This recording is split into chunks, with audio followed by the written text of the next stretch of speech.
as an intro, I just want to I want to tee this up just as a thing. I'm sure Mike and Todd, you've seen this, but just reading his kind of about statement on LinkedIn, Olu says his mission is to continue to leverage 20 plus years of experience across brands, content, culture, sports, music, talent, and social impact to serve as a force multiplier at the intersection of purpose, creativity, innovation, and monetization. That's a lot, It's a mouthful, but it's also succinct. You know what I mean? It's tight and to the point. It's tough. It's tough to try to, I think we all, on a personal development tip, right, Mike? We all want to be understood, right? And it to try to create a statement or two, once you've had enough life and work experiences, as we all have, like, to do so in a way that touches on those points. So I kind of lead with, like, man, I don't care what somebody's thinking. If I have a valid reason to speak to something, and the old rule of, like, I have 3 examples of each, like, I need to mention it, because that's additionally, like, the value that I bring to any room. Yeah, and we'll just use the term marketing right now, just so we can all agree to just use that term. And we have listeners and viewers that may need work on marketing themselves. They're the doer of a thing, and they do the thing real well. However, when it comes to getting their message out there that they can actually do it, they have some problems with that. So I'm just curious, with that statement that you have on your LinkedIn, your mission statement, how did you go about creating that? It has been refined. It's how I've created it was based on iteration and authenticity, right? And I do feel tethered to being able to truly speak about what you say you're about. Don't put something. I don't believe in just packaging without substance, behind it. So over the years, it truly became, okay, what can I not just speak about at a high level? What can I speak about in deep levels of experience, knowledge?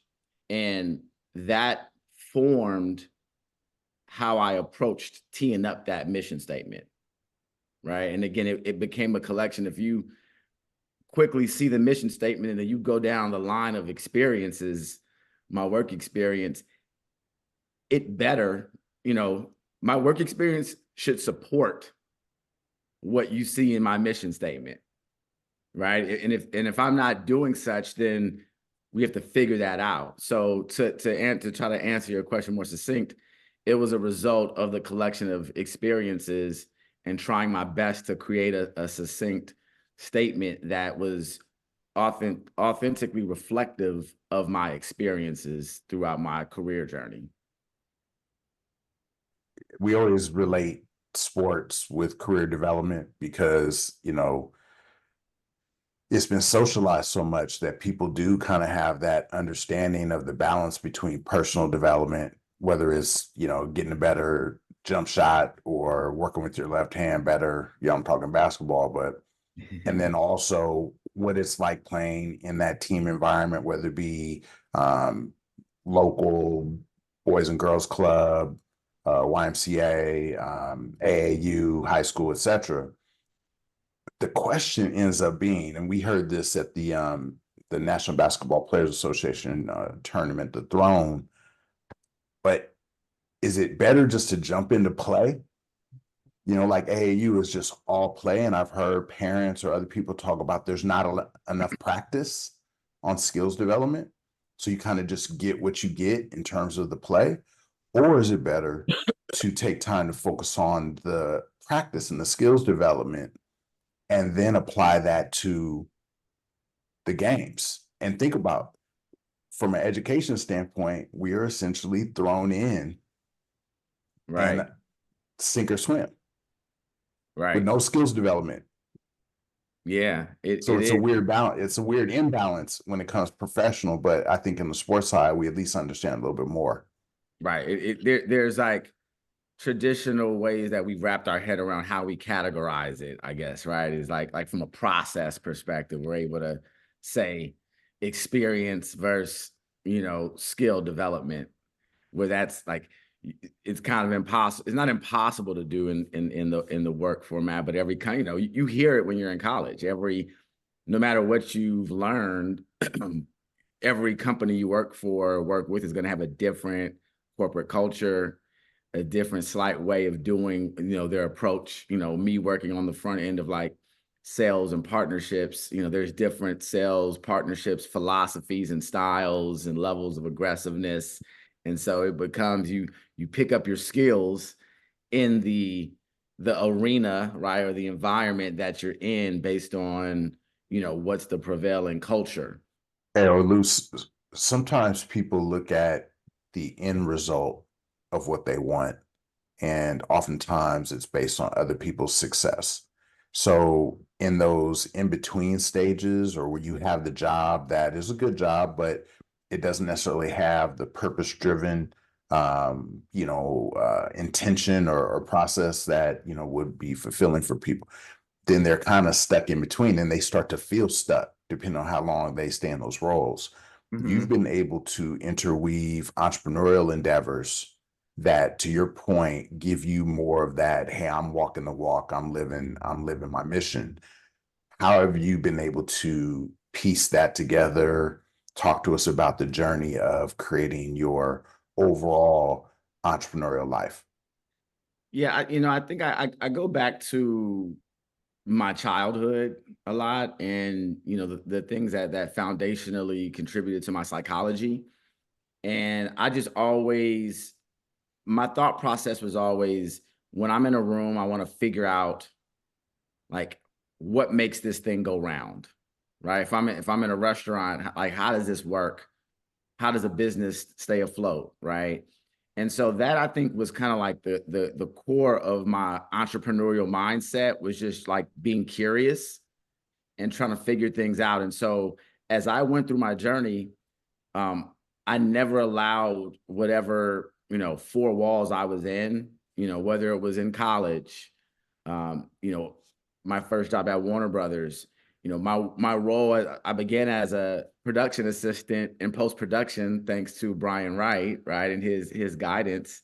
And so through that, I didn't just say, okay, I want to be a production assistant for a certain amount of time. I had the opportunity to drop off mail and tapes at the time to different departments.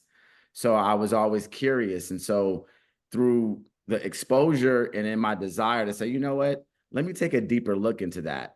And that became buying a book on something. Right. And so a mentor of mine, he always told me, if you want to know about something, Olu, you just buy a book on it and read it. If you don't grow up with a certain level of affluency and money, but you like boats. So if you don't own a boat, how can you learn about boats? You buy a book or a magazine on boats and you read it. And so to your question, I always, that level of like, if you remove the label of entrepreneurship, like, what does that really mean? It means problem solving, a person who is thinking out the box, who can respect process and parameters, but they're figuring out ways to go outside of that. And so that was just in my core. That's how I approached my life. And I looked back at being 23 when I was done with my MBA, and I said, what did I want to do, right, those few months before I took my first job? And I said, I want to be a consultant. That's what I said, right? I said, I want to be a marketing consultant. And what I realized 20 years in is that I actually treated every role that I had, even though I was, a person who was full-time at Warner Brothers, at Disney, at NBC, at Complex. I treated my role as if I was a consultant, just with a title within that organization. And so as a result, I honored the house that I was in and took on the job role and the skill sets to achieve what was needed of me. But I always thought about the plus, the outside thing. So I just did it. You have to be kind of action oriented. And sometimes people have a hard time doing without receiving instant compensation or reward as a result of doing. And that was a thing that I never was too concerned with. So it was like, if I spent my work hours of 8 a.m. to 7 p.m.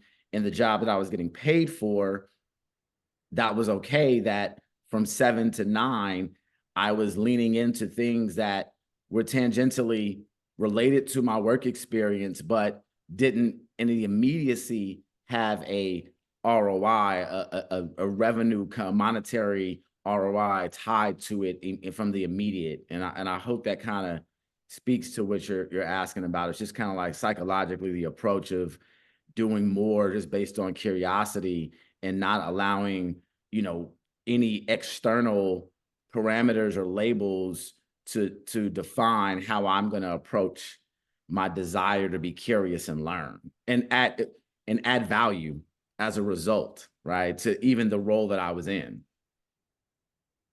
When did you come to the realization that that's probably, you have the opportunity right in front of you to be we'll call it entrepreneur, right? Once you get in, how you could solve problems, or when did you come to that realization? Or was that through, hours of mentorship?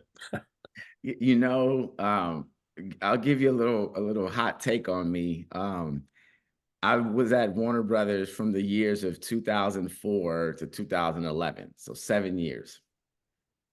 Through that 7-year experience, a year and a half in or so, I left.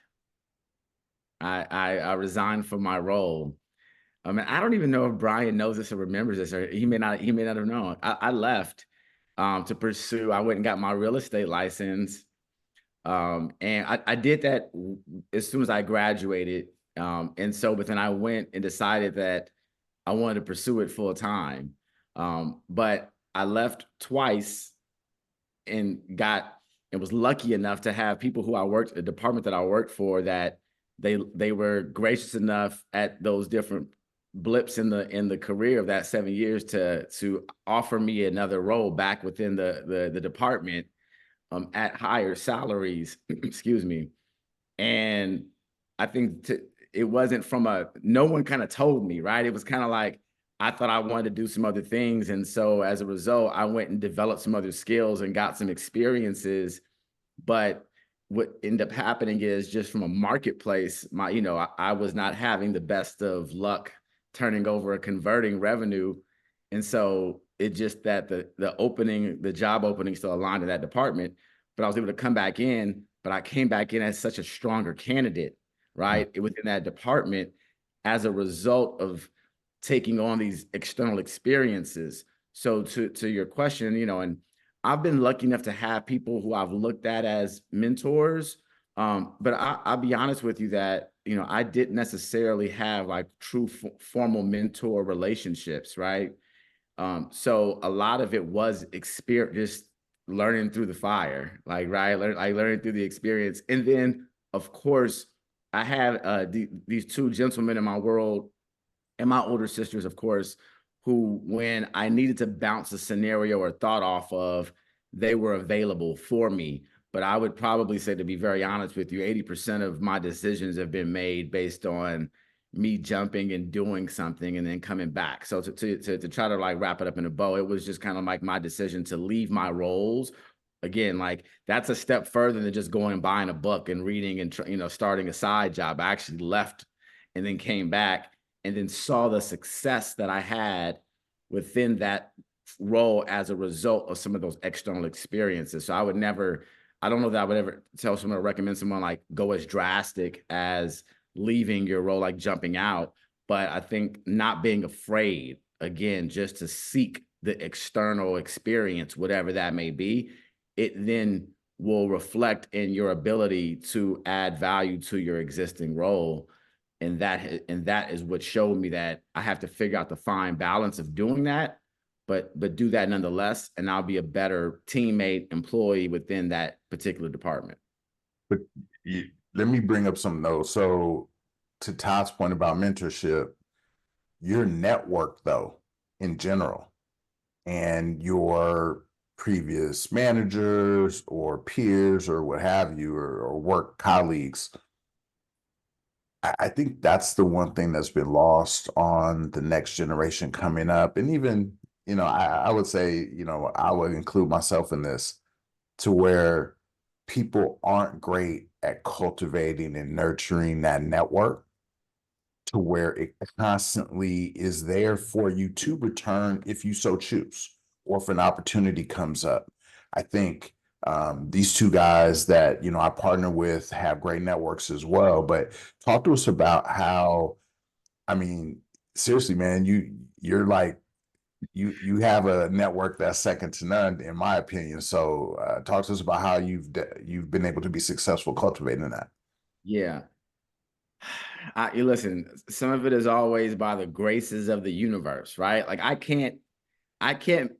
didn't choose my first supervisor or boss, right? Like Dory Foster, right? She was the account executive at the WB television network who decided to offer me a job as the national sales assistant when I was a production assistant. I was a PA. So I didn't choose that. But what I did was take the time to get to know her. And then again, take the time to understand expectations of my role. And the proof is always in the pudding, right? You hear these old school sayings, and it matters not the relationship if I wasn't busting my butt to perform my role, right? Like it matters, but there's an imbalance. And so long term, there's some hiccups in how that pays off, right? Where she may have enjoyed and like wanted to support me as a human being, but she would have necessarily reoffer me a job back in her department because she liked me, but because I didn't do the work, right? Like, so oftentimes, you can't substitute hard work and adding value to someone's world, right? Making their job easier. You can't substitute that for just relationships. I think sometimes we operate in a world where we hear it when you're coming up, relationships matter.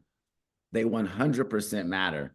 But if you're not adding value from a work perspective, right, then it will literally only get you so far. They may do an introduction, but they may not go up to bat for you, right? And so I think unlocking that level of advocacy from someone in your network is really based on not just top level of like, hey, I know that person. It's how am I adding value to them in their journey, right? And that then becomes the ability for them to advocate for you on all levels throughout your career.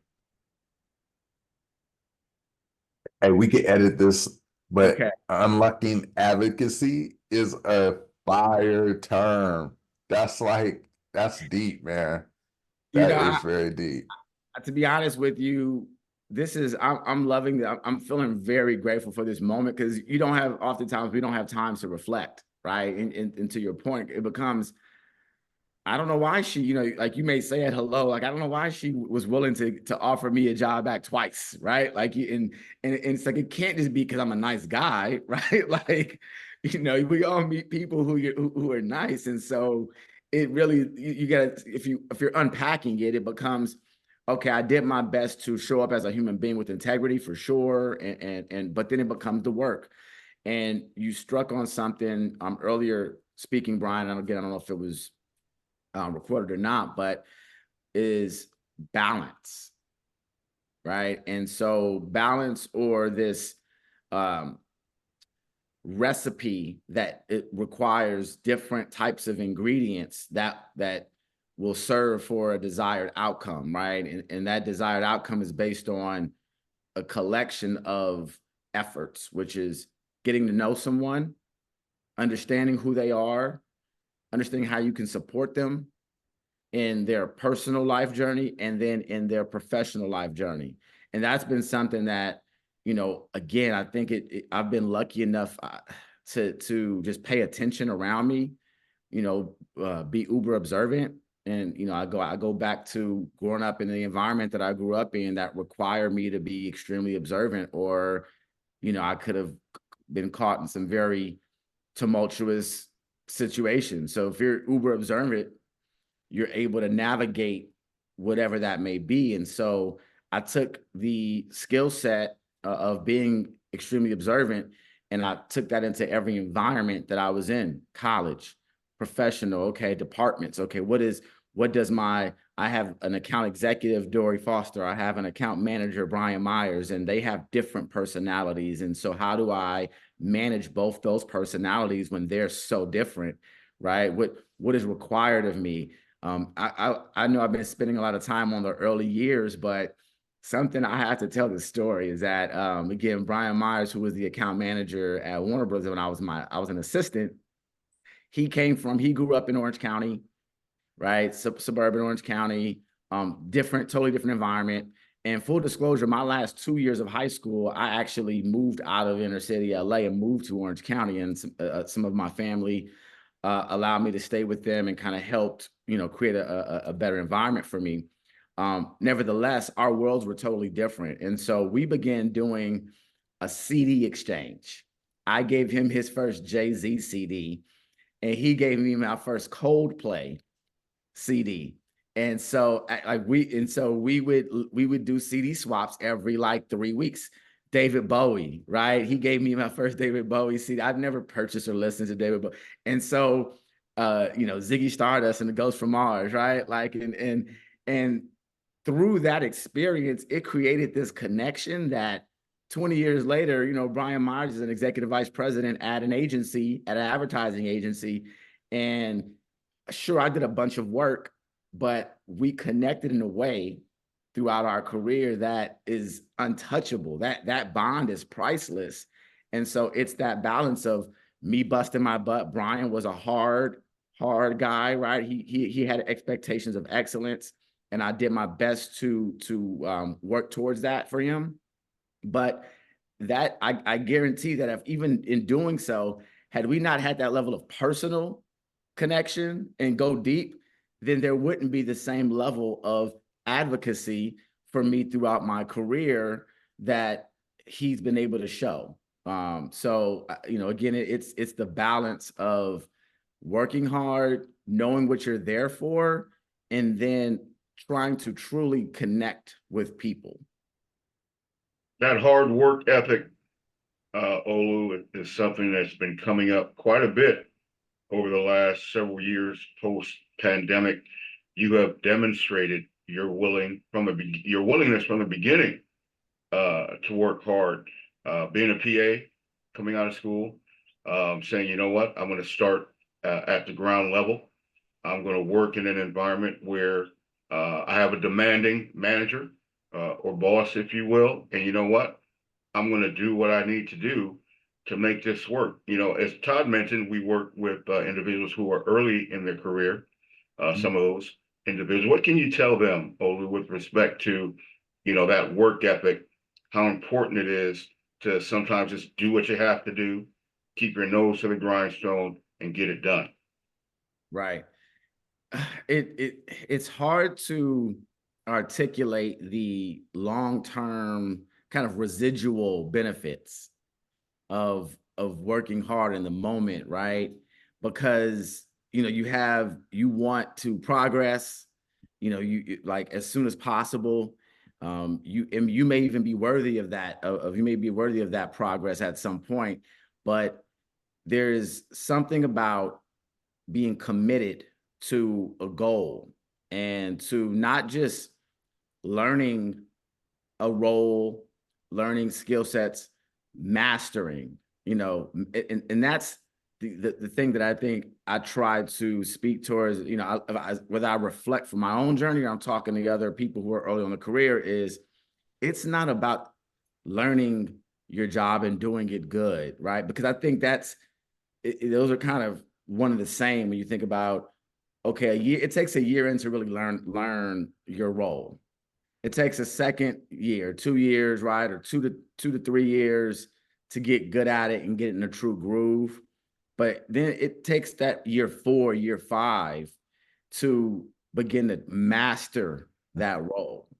And so there's always, I think, areas within your role of your responsibilities that you have the space to get better and improve, to master. And once you master those roles in totality, then the opportunities will seek you out. Right. And that's, I think, the law of attraction, right? These things get thrown out and they feel a little mystical, right? And they're universal laws because you can point directly to how it works, right? And if you don't peel back the onion, and if you don't drill in and unpack what it means to work hard, right? If you have a role that you take on and you have 10 bullets of responsibilities when you take on that role, are you mastering every bullet? Or are you really good at some, and some of them you're not you're not as good at? Once you decide if you want to get that tactical and drilled in it, to go back and look at your job responsibilities when you took a role, if you're not mastering all of those things, then it's reasonable to think that you're not ready for the next bump up. So, we all have to challenge ourselves to kind of get that tactical and get that real about what it means to work hard. And again, once you do so, all of a sudden, whether it's internal departments that are now looking at you or external people in the marketplace looking at you, that's a result of mastering your role, i.e. working hard, right? It's not working hard when you show up. If your work starts at 9, you show up at 8:45 and you leave at 6:15, that's not working hard. But someone can say, oh, I get there early and I leave on time. Like, I'm there. That's not mastering. No, it's being there at 8 and leaving at 7, or going home and thinking about how can I be better at this thing or one aspect, or looking at your supervisor's responsibilities and learning how to contribute to their responsibilities, or looking at your department and saying, what does the department need? Oh, I understand that the vice president from the East Coast talks about this thing. Let me not ask for permission. Let me just go and do some of this thing and risk them not appreciating it, but realizing that in doing so, I'm actually getting better and I'm developing external skills beyond what my role is, because I'm in my attempt to shine, I'm actually developing more skills. So whether I end up receiving that shine or pat on the back or not, I'm actually receiving more skills. And I think skill development, going back to Brian's earlier statement, and what the show is all about, right, is like when you develop skills, you look up and all of a sudden you're so attractive that you can literally do whatever you want. You can begin to take on roles and responsibilities way beyond your quote unquote years of experience because of what you did within the existing years that you had. And that was how, when I look into my career and I was able to leave Warner Brothers and go to Disney for 3 years and then go to NBC Sports, that was a result of all the work, that the foundational work that was done in those first 7 years at Warner Brothers, and the relationships and me, I was the first digital salesperson at the WB when it became the CW television network. So I was the first person title selling full episode player video when they began to stream. And that was a result. No one said, hey, Olu, we want to make you the digital sales guy, right? That's not what was said. It was that the marketplace is kind of, evolving into consumption from users in different spaces. We're talking to advertising agencies, generating advertising budgets for linear television, and this market is moving in this direction. I want to be curious. I am curious about how this works. Let me just start calling my existing ad agencies and asking them, hey, do you guys buy digital video, or who does? And even though I don't know all of the terms, I didn't start at Google or Yahoo or any of the earlier digital publisher platforms from an advertising perspective, but we kind of learned together and taking the initiative. And as a result, I look up and then I get a job offer from Disney as a digital account executive. And then all of a sudden I get an offer from NBC Sports because they're opening up a role on the West Coast for their live stream portfolio. And all of that was a result of my first 7 years of learning linear television, learning advertising business, buying books to read about content distribution, because ultimately I work in a content distribution environment that is beyond my role. But all of a sudden I'm sitting in rooms now or going to lunch with a VP or a director where we're going and grabbing, a burrito from down the street. And now I can speak to how Disney or NBC or Warner Brothers, the studio business, is thinking about their digital storage of video, because that's part of the future of media, right? And that was I bought a book. So now their perspective on me is not just the young, sales guy or monetization guy who's looking to just do deals for small advertising opportunities. It was, oh, he knows something about our business. And that's something I think is very important on your career, is understanding not just your role and then not just your company's position, but the marketplace. And when you begin to have a pulse of informed information on the marketplace that you work in, then you create a larger than, I wouldn't say life, but larger than what your title may create within your identity within that industry. No, that's a great recognition of build it and they will come. Build a skill in a certain area where you see a vacuum that you could fill, and it's going to lead to whatever revenue or being more efficient in the department, whatever it is. Understand what that opportunity is and then go do it. Right. Yeah. It's, to your point, if you build it, they will come. And I go back to curiosity and passion, right? Is that you have to lean into that. You have to think about, what you're curious about and then what you're passionate about, because when you begin to do that, then you're not equating a immediate action to an immediate return on that energy that you're putting into something. And so as I came up through my career, nonprofit work and social impact and volunteering was a passion point of mine, right? It was something that I was extremely passionate about, because I was lucky enough to live kind of two different worlds of being in LA inner city and then living in Orange County and seeing the disparity. And when I was in school, I was thinking about gunshots and, being robbed at the bus stop.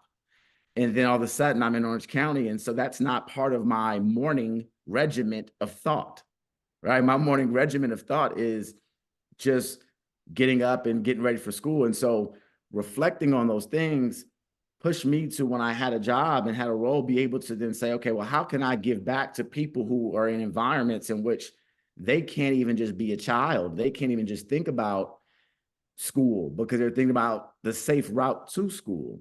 And so that led me in my passions and my reflection based on my experiences to join 100 Black Men of Los Angeles, right? I was part of an organization earlier called the Los Angeles Junior Chamber of Commerce that we did a lot of volunteer work on. But then I navigated my career and became aware of an organization that had been around since 1981, which was 100 Black Men. It's a national organization with different chapters. And so I joined back in 2016 when a former colleague, Marco Williams, who worked at Warner Brothers as well in marketing and affiliate marketing, he recommended the organization to me and another young man who I went to college with. So I immediately joined the organization. It's a membership organization full of Black men who seek out to improve the lives of Blacks and other minorities in their respective cities. And so the Los Angeles chapter, founded in '81, was rooted in mentorship and education and economic empowerment and health and wellness. And those four pillars just really resonated with me. And I said, how can I do more? And it wasn't about how is this going to impact my career. It was just, this was feeding my passion of accountability to my community. But as a result of doing so, I began to realize there's opportunities to learn more skill sets in these organizations, build another network that's rooted in not what we can do for each other, but what we can do for our community. And then through my time there, I was lucky enough a little bit over a year ago to be elected president of 100 Black Men of Los Angeles. And so being president and sitting on that board. And now I can reflect back and say, oh, wow, I didn't have this. I wasn't aware of this organization when I was coming up in my young career, as a teenager running around in Los Angeles trying to figure things out.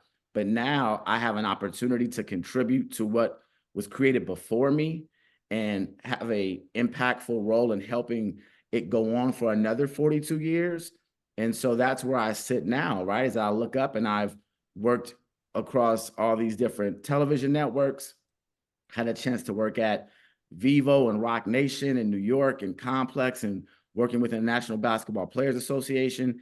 And all of a sudden I get in these rooms and people are, they respect my career journey. But then when we get into the conversations about what are you doing on your weekends, and my weekends are either my 12-year-old son, taking him to Taekwondo, which I'm taking him to every weekend or every other weekend. But when I'm not doing that, I'm going to our classrooms that we mentor these kids from 9 a.m. to 12 p.m. on Saturdays. And we're running 3 to 4 concurrent programs at West LA College. And we have over a course of a year, we mentor about 400 plus kids, 120 workshops, are able at the end of the year to give them scholarships that something of north of 45, 50,000 a year, which we do. We have one coming up on June 2nd, which is our celebration of achievement. And those are the things that when I'm able to share with my work colleagues on my weekends, that's what I'm doing, or at my late nights, if I'm up till 12 at night, sometimes it's helping to kind of contribute to committees based on the 100 Black Men's mission in our programs. It creates a different level of relationship with my work colleagues, because they understand the commitments to passion in my community that I have taken on. And so that has allowed me to propel myself in my career, in my for-profit career. And, being lucky enough to do projects with Brian Wright. And we've worked, to go to New Jersey during a national high school basketball tournament of elite athletes. And we are sitting in a room with the future NBA players. And we have the ability to talk to them about their personal values and their mission, and how they are projecting and articulating who they are out into the world via social media. And we're doing work, right? But we're not doing work. We're like committed, and we're engaging in activities that's going to help better our community and help better these young men coming up. And so all of a sudden you see where your passions and your community work and your cause-based work now intertwine with your professional work. And you look up and you're like, man, how can we do more of this, right? And I was lucky enough to have a career coach that a company that I worked for paid for, Vivo actually, and he always challenged me and said, Olu, how can you figure out ways to take your external passions and integrate it into your for-profit, your 9 to 5? He's like, I'm not here to recommend how you do it, but have you entertained the stream of thought of how can you figure it out? And so all of a sudden, we typically as employees or workers don't do that. We kind of say, all right, here's my job. I love working with homeless, or I love working with kids, so I'm just going to do it on the weekends. And that's fine, right? You can do that. But is there a way to introduce some of those organizations or a day of volunteering to your department once a year to your 9 to 5? And all of a sudden, it impacts and returns tenfold on your ability to navigate within your career, because there's different aspects. It humanizes who you are, and it shows kind of like what you stand for in character and integrity, which are important throughout your job journey, like your career journey. Yes, it's the application of what you've mastered, right, to the things that you really care about. And I think that's the value that is right there for the taking for a lot of people to find career, not only success, but just fulfillment. And I think that's the thing that people are missing, is that fulfillment. It is. And again, I'm lucky enough to, when you think about 100 Black men, and I'm just one cog in a bigger wheel and a bigger movement of brothers who are doing the majority of the work every day, right? And so, hearing their career journeys and hearing how they're taking it and applying they're applying their experiences and their knowledge, exchanges of thought leadership within the times that we're spending together as we volunteer for these kids, and they take it into their own communities or their own work professions. And all of a sudden, it truly becomes a 10x impact on you as an individual. And that's something that you can't teach that, right? You can't promise it. It's something that happens based on just working on yourself, being committed to personal development, and then seeing how you can take that and harness it and be a vessel to your community. And then all of a sudden, the ecosystem of it coming back into your career and within your work environment. And don't be afraid to share in your work environment what you're doing, which is another kind of, I think old school philosophy of not wanting to cross boundaries. And you do have to be mindful of boundaries within work. But when you do share and open up, you don't know if the CEO is also on a board of maybe a similar nonprofit, right? And all of a sudden, he's looking at you or she's looking at you, that, a male or female woman CEO, and they're looking at you, you're volunteering at a women's homeless shelter, right? Or whatever it may be. And all of a sudden, there's a connection point, and whether it comes out at that moment or not, you don't necessarily go into these things for that as the reason, but trust that if you lean into your passions and causes and purpose and figuring out what that amount of time you can allocate to those things are, it truly impacts long-term your professional career journey. Wow, Olu, I tell you, throughout the time you're speaking, I don't know how many times I got goosebumps, or you're resonating what I think SkillSharp, what we wanted to be, right? Career advice, understanding people's journeys and how they got to where they are, but also giving back. I think that's a big part of, the theme here today. How much of when you give back kind of gives you that fulfillment, but also kind of helps you reflect back on your career? It is the most fulfilling. It fills my cup, right? It truly, on a day-to-day basis, and again, you don't have time when you're doing it. You don't often have time to reflect when you're doing it, right? But, as an example, with 100 Black Men, we typically operate on a school year calendar. So from September to June. So again, as we reflect, we're in late May, you kind of look up and you're able to see some of the content that was captured over the year. And you're like, oh, wow, yeah, I'm a part of this. I do this thing, right? And it gives you so much fulfillment because you're working towards something that's bigger than yourself. And you're doing so within your corporate career as well, right? And I don't want to move away from that, because I think oftentimes, as much as you're putting into a company is putting into you, right? And it's on you to really take a hold of that and maximize why you're in that building. And that's something that I think sometimes we, again, the whole concept of interwork versus external work, that can be on a personal development perspective. That could be in a career. If you're at an organization, be curious about the other departments, right? What's going on in production or in finance. And I'm not saying you have to be experts in their fields, but figure out a way to be curious and lean into those things.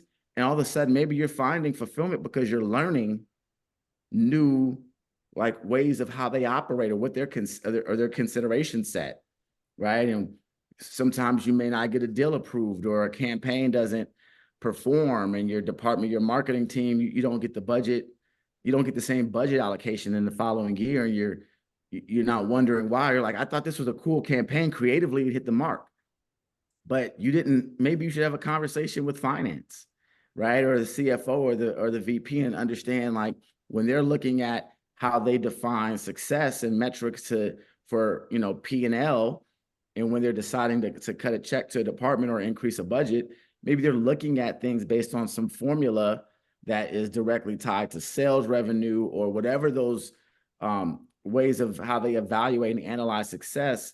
And all of a sudden, you find yourself learning more, which then creates a level of fulfillment, beyond just doing the social impact work, because that's important too. But find fulfillment in all the ways learning, which I think is a big part of the career journey as well. Brian. You're on mute, Brian. All right, just hit. There's a term that my daughter's school used when she was coming up called DWOC, and it's different ways of knowing. And I think we could all, how we learn visually, audibly, I mean, there's all these different inputs that we can learn from. And I think sometimes it's not about being lazy, but it's about the easy path. And you get to know one thing, but you're not learning different perspectives of that, the whole. And so you've really brought up some incredibly impactful and valuable ways of holistically looking at your career to find not only fulfillment, but to make an impact. And through that impact, more options and opportunities do come up, period. I know you have an upcoming event and maybe multiple, but talk to us about what's going on with 100 Black men in the June timeframe. Yes. So the celebration of achievement, I think I kind of mentioned it, is our end of year event, which is really where we award scholarships to the seniors and the recent 1 or 2 year freshmen, sophomores who are in college who came through our alumni program of the Young Black Scholars Program. So the celebration of achievement, we're going on year 38, so the 38th annual. And the program is being held at UCLA Medical. They're a partner of ours, and they so graciously, they donate. They are a financial supporter of the organization, and they also support resource with that room. And it's a collection of the community. So about 4 of our programs are celebrated through this event. It runs from 12:30 to about 4 p.m. on a Sunday afternoon. And it's our chance to award kente cloths. It's our chance to award with actual monetary scholarships for these kids, donation, monetary scholarships that run between $1,000 to probably $5,000. And it's sending them off and celebrating all the work that they've done beyond their regular schoolwork, that is allowing them to now be in better positions as we send them into the world. And that's really, from 100 Black men, we believe in mentorship for life. And that's why some of the scholarship recipients aren't just the seniors, they're freshmen, sophomore, juniors in college who are alumni through our program, because we want to make sure that we're supporting these young people, male and female, right, through their journey, because they may need a book scholarship. Books are very expensive nowadays, right? Or these things that help. So we want to make sure that we're supporting them throughout their career. So that's what the Celebration Achievement is about. It's our Junior Investment Club. It's our college prep program. It's our See Your Future Women's Mentoring Program. All the kids, the families, community and corporate partners come and attend this event. There's speakers that give a little bit of inspiration as they go off into the world. And we really just take our hats off and celebrate them for all the work that they've committed to. The parents, we celebrate the parents for committing to bringing their kids to these programs Saturdays at 8, 9 in the morning, when we know that as parents, they've worked hard throughout the week. And so we really just try our best to, it's the kind of culmination of a thank you to our community for allowing us to be partners in raising our youth. Incredible, Where can we man. find you on social media? So my social media handle is the letter O dot so, S-O grateful, GRATEFUL. Also grateful across Instagram. I'm also launched a new social experiment by way of video interview podcast called Gratitude for Sale. Just launched it last month, and it talks about gratitude. So that's where you can find me, and thanks for asking. Yeah, the first episode is fantastic, so you all should check it out. Well, thank you. And I want to thank you both and Mike as well, right, for giving me this opportunity to reflect, and we don't have a chance too often, right? And this is some of the things that kind of come to the forefront of the brain. Like, we may operate from the subconscious often, and then all of a sudden these conversations create an opportunity for me to be able to speak towards things and then take them, and maybe I need to get better at certain things, and through my career and my journey, and this, you all are giving a platform for people to do that and for people to just watch and learn. So salute to what you all are doing, because it's important work. So thank you. Yeah, man, we appreciate you. This is one of those things to where, again, people seek active mentors or look to role models and you know, things that they could be, you know, that bar. You're setting it high, but you're giving also people the roadmap of making it very attainable. So we appreciate you and your work. Now, when is the 100 Black Men event again, the celebration? June 2nd, Sunday, June 2nd. So 2 Sundays from now, I believe. Yes. So, And they can just go to the 100 Black Men of Los Angeles website, correct? 100bmla.net. You can go to our website. You can go to our Instagram at 100bmla is our Instagram handle, and you can see all the content, all the programs that we run throughout the year, all of our events. If there are people who are looking, if they're men, Black male professionals in the Los Angeles community who want to join or interested in joining, please check out our Instagram or our website. We would love to have you. We don't cap the membership at 100. It's just a representative of a movement. So would love for anybody to join. Corporate sponsors and partners. We are in a need of expanding our capacity to impact more youth. And we're on a growth strategy, and is only possible through partnerships, resources that can do so. So, you know, would love for anybody who's watching and listening to think about supporting.